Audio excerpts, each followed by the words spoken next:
Meta doesn't dominate social media by being the best. It dominates by erasing the rest. This isn't just a story about Facebook. It's a story about how a dorm room project turned into a global surveillance empire, a digital giant that didn't grow by innovating. It grew by erasing everything in its way. Instagram, WhatsApp, Oculus, Giphy, TBH, Onavo, all vanished into Meta's machine. And those who refused to sell, they were buried, silently, strategically.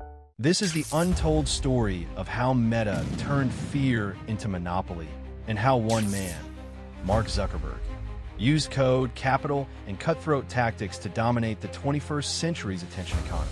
Behind the likes, shares, and DMs lies a strategy so aggressive, it triggered government lawsuits, congressional hearings, and internal panic across Silicon Valley. Meta's playbook? If you can't beat them, buy them. And if they say no, bury them. Let's expose the tech monopoly hiding behind your favorite apps. Let's rewind the clock. In 2004, a Harvard sophomore named Mark Zuckerberg launched a student directory called the Facebook, but the idea wasn't entirely his. The platform's origin is wrapped in scandal, with Zuckerberg accused of stealing the concept from classmates Cameron and Tyler Winklevoss, who had hired him to build their own social network, Harvard Connection. The lawsuit ended in a $65 million settlement, but the twins later called it the biggest mistake of our lives. Yet Zuckerberg didn't just borrow an idea. He turned it into a weapon. What started as a dorm room project exploded, reaching 1 million users in just 10 months. The key wasn't better technology, it was psychology.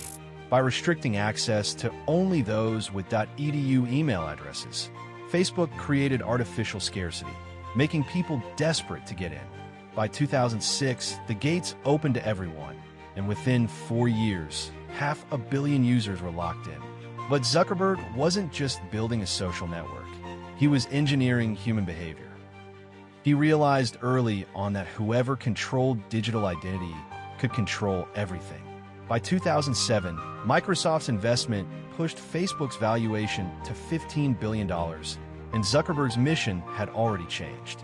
In 2009, he famously declared, "Move fast and break things."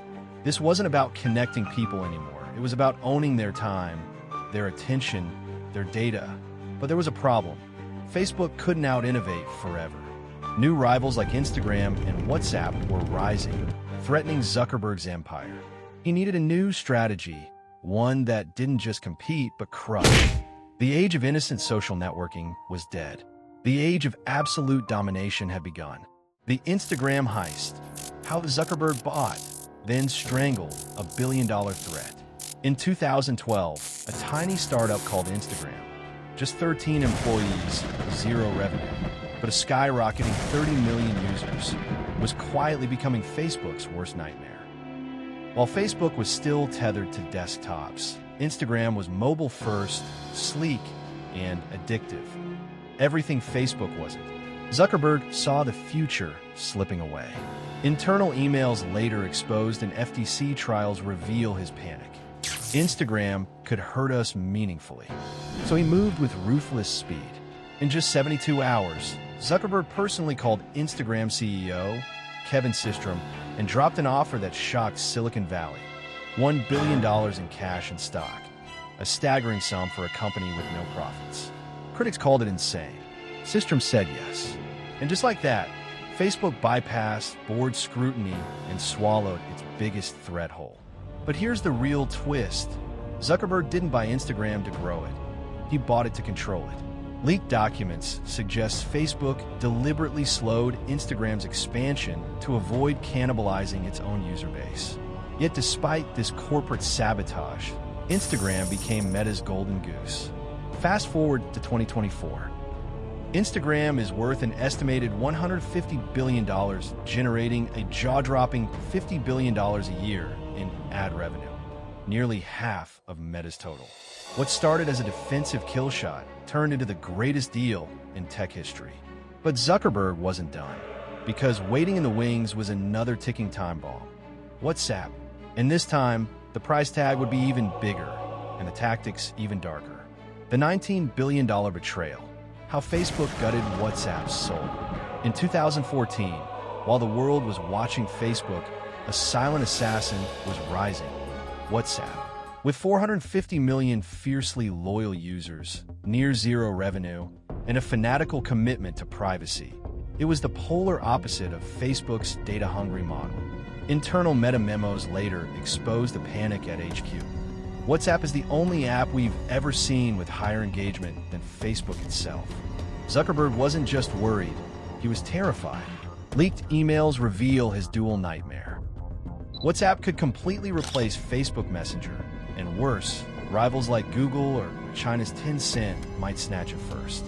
So he made the most audacious move in tech history, a $19 billion acquisition, paying an insane $42 per user, based on 450 million users at time of acquisition, for an app that barely made a dime. But here's the genius, or greed, in the deal structure.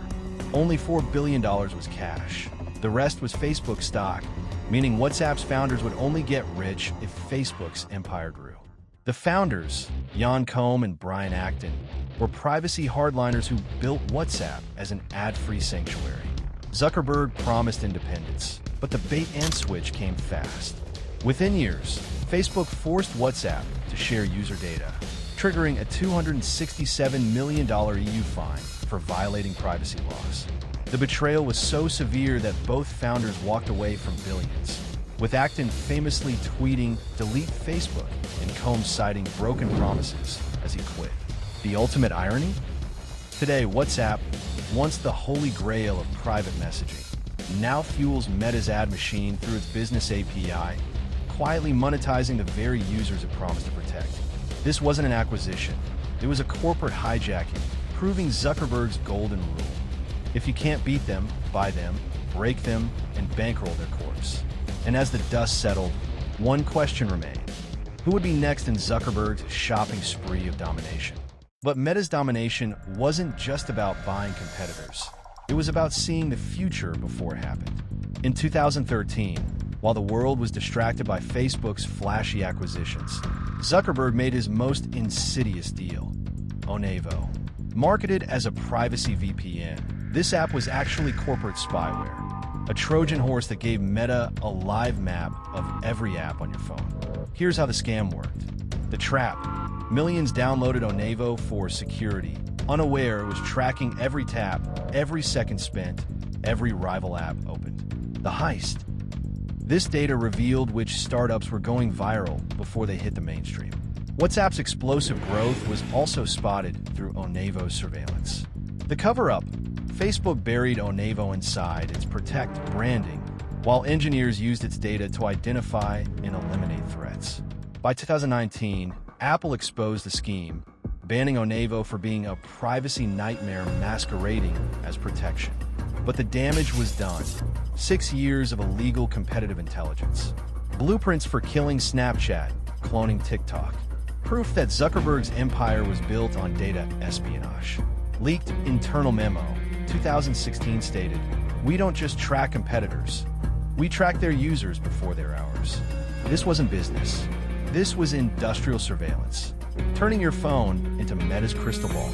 And when regulators finally noticed, Zuckerberg simply moved the operation inside Facebook's main app. By 2016, Zuckerberg's strategy had evolved into something far more sinister than competition. It was systemic annihilation. The playbook now operated like clockwork. First, they bought every future threat. Instagram's $1 billion takeover was an investment. It was a hit job on mobile rivals. WhatsApp's $19 billion price tag bought more than an app.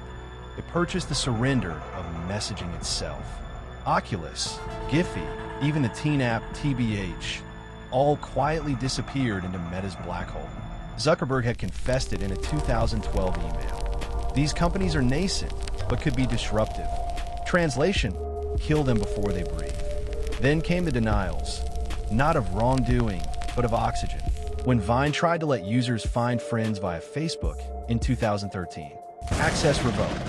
When live streaming app Meerkat needed Facebook login in 2015, connections severed. Meta's platforms became gated cities, with Zuckerberg as the warlord deciding which apps lived or starved.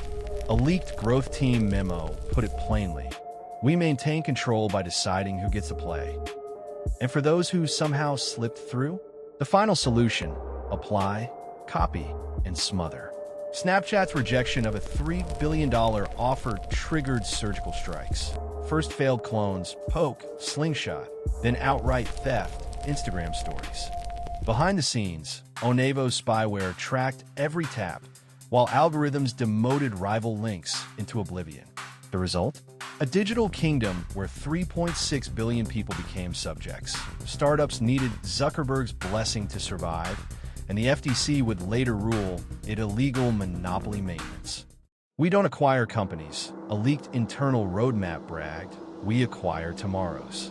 And in that single line lay Meta's true innovation. Not building the future, but ensuring no one else could. The Snapchat massacre.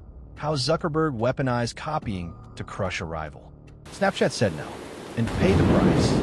Evan Spiegel dared to reject Zuckerberg's $3 billion buyout offer in 2013, and then scoffed at a $6 billion follow-up.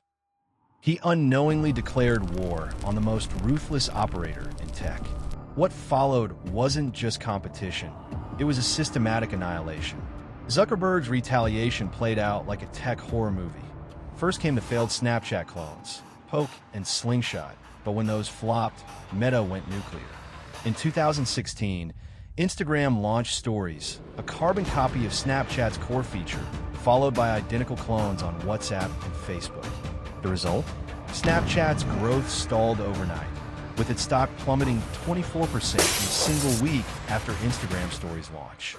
But the real dagger came from leaked documents revealing Meta's secret Project Voldemort, a deliberate strategy to blacklist Snapchat by restricting its ads and even exploring ways to block Snapchat links across Facebook's ecosystem. This wasn't just imitation, it was corporate sabotage. While Snapchat struggled to recover, Meta kept firing. Reels copied TikTok, Threads cloned Twitter, proving Zuckerberg's playbook. If you won't sell, we'll steal your features, starve your growth, and watch your stock crumble. The message to every startup was clear: resistance is futile when facing the Meta death machine. And as Snapchat's valuation withered, one question haunted Silicon Valley: who will be next on Zuckerberg's hit list? By 2020, regulators had seen enough. After years of watching Zuckerberg's ruthless buy or bury strategy crush competitors, the U.S. government struck back with a legal atomic bomb. The FTC, alongside 46 states, filed a landmark antitrust lawsuit demanding Meta divest Instagram and WhatsApp, a move that could vaporize $200 billion from Meta's market value. The FTC's complaint was blistering. Facebook used its dominance to snuff out competition. The smoking guns were Zuckerberg's own emails. His 2012 admission that buying Instagram would neutralize a competitor, and his chilling boardroom memo where he stated, "It is better to buy than compete." By 2018, he was already preparing for this moment, writing there was a non-trivial chance we'll be forced to spin off Instagram. Now, in April 2025, Zuckerberg is fighting for Meta's survival in a trial that could rewrite tech history. Meta's defense, that it battles TikTok and Apple, rings hollow when leaked documents reveal how it deliberately starved Instagram's growth to protect Facebook, and how WhatsApp's founders walked away from billions over broken privacy promises, leading to €225 million fine, roughly $267 million at the time. The FTC argues Meta doesn't compete, it conquers, copying rivals it can't buy, like Snapchat, starving them through tactics like Project Voldemort, and deploying lobbyists when regulators close in. This isn't just about the past, it's about whether any company can permanently rig the game. If the FTC wins, Zuckerberg may lose his crown jewels, fracturing a $1.3 trillion empire. But as the trial unfolds, one question looms: if even the US government can't stop Meta, who can? Today, Meta stands as a $1.3 trillion colossus, not by building better worlds, but by owning every door to the digital one. Instagram, the golden child, now generates $54 billion a year, 40% of Meta's total ad revenue. WhatsApp commands 2 billion users and is quietly transforming into a shopping and surveillance hub. Reels clocks 3 billion daily views, monetizing TikTok's stolen DNA. And then there's Reality Labs, Zuckerberg's $40 billion metaverse gamble. Still hemorrhaging cash, but somehow it doesn't matter. Even failure fuels Meta's dominance. When Threads flopped, Instagram pushed it to 150 million users anyway. When the metaverse lost billions, ads on Reels covered the losses. When Apple blocked tracking, Meta simply rewired WhatsApp to harvest the data elsewhere. As one Wall Street analyst put it, monopolies don't bleed, they adapt. In 2023, the year Zuckerberg laid off 21,000 employees and Reality Labs lost $16 billion. Meta stock still surged 190%. Why? Because when you own the pipes, the platform, and the people, you can monetize panic itself. The FTC trial could change everything or nothing. Because the brutal truth is this: Meta no longer needs Zuckerberg. Meta no longer needs innovation. The machine is self-sustaining, fueled by 3.6 billion users trapped in an algorithmic maze where every scroll, like, and share tightens its stranglehold on digital life. It just needs you, scrolling, sharing, and surviving in its walled garden. The question isn't whether empires fall. It's whether anyone left has the tools to tear this one down. Meta didn't become a $1.3 trillion empire through innovation or user love. It built its kingdom with 4 ruthless rules of modern tech warfare.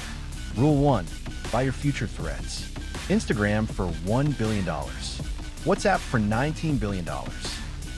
Giphy, Onavo, and others snapped up before they could bloom. This was an investment. It was survival. Rule 2, copy what you can't buy. Stories, rest in peace Snapchat. Reels, TikTok shadow. Threads, Twitter's ghost. Meta doesn't innovate. It infiltrates, replicates, and suffocates. Rule 3, data is the real weapon. From the Onavo spyware scandal to algorithmic behavior modeling, Meta doesn't just own platforms. It owns the psychological blueprints of billions. And Rule 4, move fast, settle later. Antitrust lawsuits, $267 million privacy fines, pocket change for monopoly. Dominance comes first. Legal headaches come, maybe. Here's the terrifying truth about monopolies. They don't collapse, they evolve. Even as Reality Labs burned through $40 billion, regulators filed global antitrust suits, and the public mocked Meta's VR obsession. The company's stock soared 190% in 2023. How? Because Meta's real business isn't innovation, it's control. Instagram remains a $54 billion ad machine. WhatsApp, with its 2 billion captive users, is slowly being monetized through business APIs. Reels delivers 3 billion daily views of TikTok-inspired content. For normal companies, failure means collapse. For monopolies, it's just a tax write-off, while the money printers keep running. For entrepreneurs, the lessons are brutal. Dominate choke points. Meta doesn't sell features, it sells oxygen. Fear beats greed. Zuckerberg didn't buy Instagram for profit. He bought it out of panic. And regulators? They're the only real threat, and even they're 10 years behind. So the next time you open Instagram, ask yourself, are you a user or a data point in Zuckerberg's endgame?